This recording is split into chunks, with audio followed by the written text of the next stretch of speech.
Oh, yeah! Bago ng headset, what's up? Kamusta mga ka-reveal? It's me, Jomel, ang may pinakamalakas na pwersa sa buong kalawakan. At yun na nga, no? Sasagot tayo ng mga comment sa comment section. Yan, yun ang gagawin natin ngayon. Pero bago tayo magsimula, may sabihin muna ako sa inyo, pasok! Pinakamalakas na pwersa! At kung gusto nyo pa-shoutout ito, comment nyo, pa-shoutout ka reveal sa Jomel Casulo. Please subscribe nyo ako sa ibang pang YouTube channel yan. And please follow nyo ako sa ibang social media account ko yan. Yun lang, thank you. At yun na nga, sagot na tayo ng tanong, tara. At yun na nga, ito. Sagot na tayo agad-agad mga Karibil, Colin, Madrid, Sir Jomel. Necessary po ba na sikasuin na yung BIR permit kung starting pa lang po yung computer shop? Thank you po. Okay, Karibil, Colin, Madrid, 2010 kami nag-start ng computer shop namin.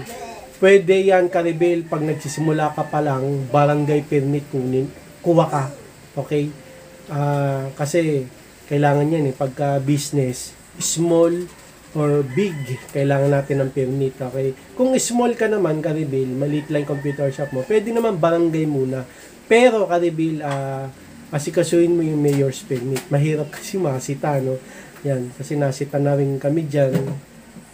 Isang beses pa lang. Pero residential lang naman kami. Hindi naman kami business, saka malakihan.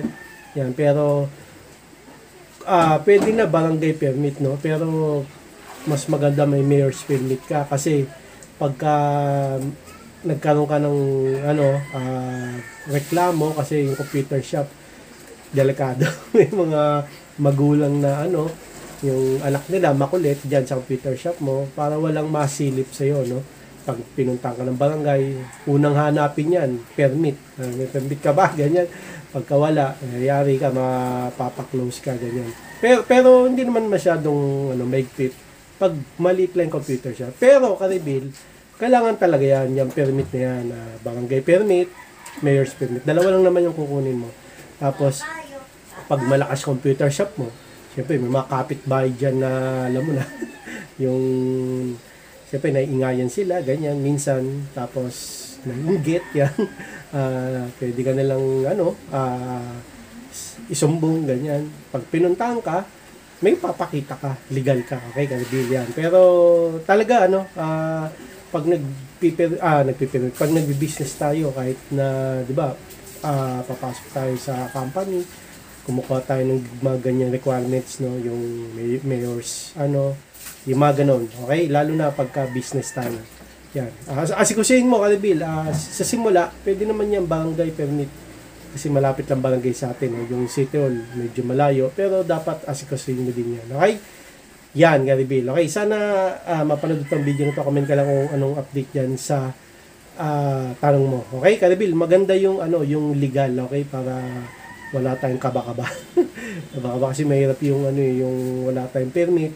Baka may biglang masaktuhan ka, yan, merong kunin sa'yo, minsan, bigla na lang kinukumpiska yung mga gamit. Pero, lang yun, pagka sa permit, pinapasara. Okay, Karibil, yun. Mas maganda, may permit ka. Yan. At yun na nga, penge balot. Si Karibil, penge balot. Boss, matanong ka lang, halimbawa, 500 GB source yung HDD ko, tas ang laman lang na file ay wala pang 200 GB.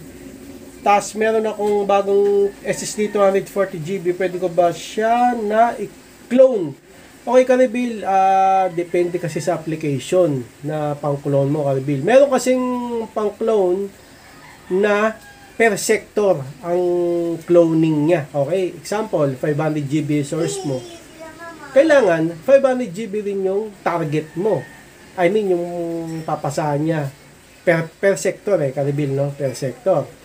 Ngayon naman, may pang-clone natin application, kung ano lang yung laman, ay yun lang yung kokopyahin niya dun sa target. Okay? Pero na-try ko pa lang, Karibil, yung parehas ng size, source, tsaka target. Okay, Karibil, yun. Ano ba yung sa akin na hindi ko yung pangalan ng pang-clone ko yun. Pero yun nga, ang cloning kasi yung Karibil, per sector yan. So dapat parehas sila na size yung 500 GB mo, kung i-clone mo sa hard disk na hard drive kabila, SSD man, yan. Dapat parehas sila ng size, Karibil. Okay, try mo na lang. Baka merong pang-clone na yung laman lang makakopy. Yun. Pero yun nga, yung na-try ko per sector kasi yung nagawa kong cloning yan. Okay, Karibil, pengi balot sana. Kapag itong video na to, comment ka lang kung anong update niya sa tanong mo. Baka yun, meron kang pang-clone na yung laman lang yung ano. Kasi cloning kasi, Karibil, kung ano yung laman ng source mo, hard disk mo, ililipat niya dyan sa kabila yan. So, per sector no? Per sector. So, kung 500 GB, dapat 500 din, no? Parehas ang size. Yan. At yun na nga, no? Yan, si Jeremy Lianita. Boss, gano'ng katagal po yung patching? Stuck kasi ako lagpas 1 hour na. Nag-comment siya sa how to download Soldier Front Reborn natin. Sabi ko, madali lang yung pag-patch. Pero mga Kalbil, nag-reply siya. Sabi niya, goods na boss. Alam niyo, Kalbil, kung ano yung ginawa niyang solution. Isi-share ko sa inyo para pag nangyari rin, stuck kayo sa patching. Ito ginawa niya, Kalbil, no? Inad ko lang yung folder sa exclusion ng Defender. Yan, TY sa vid mo, yun. Yung folder ng Reborn, inad niya sa exclusion ng Windows Defender para tumuloy, no? Yun, kasi naharang ng Windows Defender. Yan. Thank you.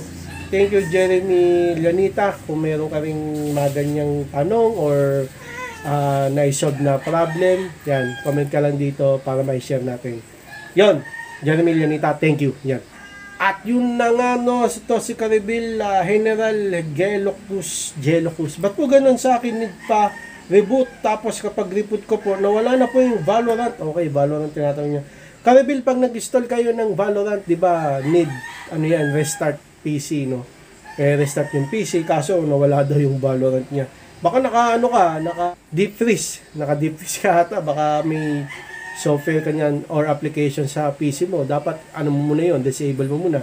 Kasi pag deep freeze, may ganyan kan application sa PC mo, kahit tanong gawin mo dyan sa PC mo, hindi magsisave. Gaya niyan, sabi mo, yun, nireboot mo yung PC mo, pagka-reboot mo, wala yung Valorant, no? Yan. Check mo kung may deep freeze, tapos pag ayaw pa rin lumabas ang Valorant, reinstall mo na lang yung Valorant. Pero dapat wala kang deep freeze, Karibil, Yun, Karibil General Gelocus, sana mo panatut ang video na to. Comment ka lang kung anong update yan sa tanong mo. Yan. Okay, ito si Karibil Rice Plays. Hello kuya, ask ko lang, kaya na ba i-handle yung ganyan specs ng 450 watts PSU 80 plus bronze? Salamat po. AMD Pro A8 8650B 16GB RAM GeForce GTX 1050 Ti HDD. Kaya Karibil, no? Kasi itong GeForce 1050 Ti, mga 100 watts lang yan. 450 watts yung power supply mo. Yung RAM, mababa lang naman yung watts niyan, tsaka board. A8 yan. A8 ata, 60 watts. Okay? So, madami pa matitira sa 450 watts mo. Kaya Karibil. Tapos, bronze pa yung power supply mo. Kaya Karibil Rice Place yan. Sama pa na itong video na ito, Rice Place. Comment ka lang kung anong update yan sa tanong mo. Yan. At yun na nga mga Karibil, ito last na to, si Karibil Yuri Okunawa. Paano po fix yung updated launcher? Na download ko na latest installer at manual patch, nag-install, reinstall, na-off ko na firewall and antivirus, na kapag format na rin na ako kada mag-install magiging naputol. Okay, at nag-comment siya sa how to download Soldier Front Reborn, SF Reborn. Okay, Karibil, Yuri Okinawa, kasi sa akin, no, nung pag-install ko ng SF Reborn or Special Force Reborn, sinabi, updated launcher. Tapos, kusang nag-update. May lumabas na parang, command MS-DOS prompt ko, ganun. Ginawa ko, inex ko. Dapat pala hindi next yun. Yan. Pero, inopen ko ulit yung SF Reborn. Pinapatch ko ulit. Tapos, ayaw. Nantay ko lang siya, Karibil. Inopen ko lang yung SF Reborn. Tapos, ayaw pa rin, no? Ginawa ko, Karibil, nire-install ko SF Reborn. Nire-install ko siya mismo. Kasi may installer naman ako, na-download ko. Hindi ko pa dinidelete eh. In-install ko ulit. Tapos, sabi, hindi na updated launcher. Kung sana nag-patch, nantay ko lang. Okay na ka-reveal yun. Try mo ka-reveal, Yuri Okunawa. Try mo, yung sa Windows Defender, yung ginawa nung isa, Eto, ka-reveal, try mo tong ginawa niya, Inad ko lang yung folder sa exclusion ng Defender, yan. Eto si ka-reveal Jeremy, yan yung ginawa niya. Ang tagal daw din mag-patch. Reborn din siya nag-comment. So, baka yan makatulong sa'yo. Ka-reveal Yuri Okinawa, yun na lang gawin mo. Sana mapanood itong video na to. Comment ka lang kung anong update dyan sa tanong mo. Yan. So, hanggang dito lang mga ka-reveal. Yung ibang comment or tanong, sa ibang video ko na lang gagawin. So, hanggang dito na lang. Sana nakatulong to video na to. Sana nakagustuhan nyo din. Please like, comment, and please share nyo na ito sa mga kaibigan nyo. And please subscribe. Hit nyo na rin yung bell button para updated kayo pag may upload tayong video. Hanggang sa muli mga ka-reveal. Salamat sa panonood. God bless. Ingat. Bukas ulit. Bye. Oh yeah. Pao ng headset.